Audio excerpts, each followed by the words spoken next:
हडपसरच्या रस्त्यावरती पुन्हा एक बळी. चौक तोच, तक्रारी त्याच, पण आज एका तरुणाला कायमचा जीव गमवावा लागला. प्रशासन झोपलंय की कुणाच्या हप्त्यावर चाललेला सगळा कारभार आहे. हडपसर मधील रवी दर्शन जवळ सिरम कंपनीच्या चौकात भीषण अपघात.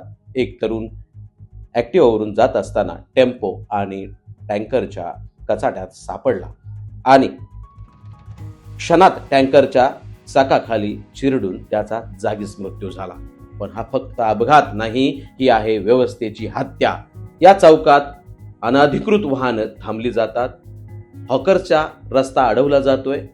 सोलापूरला जाणारे अनेक वाहन चालक, फोर व्हीलर आणि बसेस या ठिकाणी विनापरवाना थांबतात. त्यामुळे हा रस्ता अरुंद होतो, वाहतुकीला अडचण होते.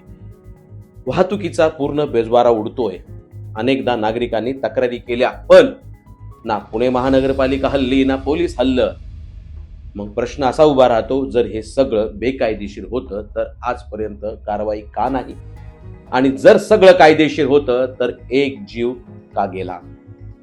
याहून धक्कादायक म्हणजे ज्या टँकरने जीव घेतला त्यावर पुणे महानगरपालिका मोफत पाणी पुरवठा असा फलक लावण्यात आला होता. मात्र अपघात झाल्यानंतर लगेचच तो फलक काढला गेला. का काढला? कोणही लावला होता हा फलक आणि कोण वाचवतंय कुणाला, हे खरंच पाहणं गरजेचं आहे. शहरात जर जड वाहनांना वेळेची बंदी होती, मग हे टँकर आणि ट्रक दिवसा एवढे मोकळेपणाने का फिरतात?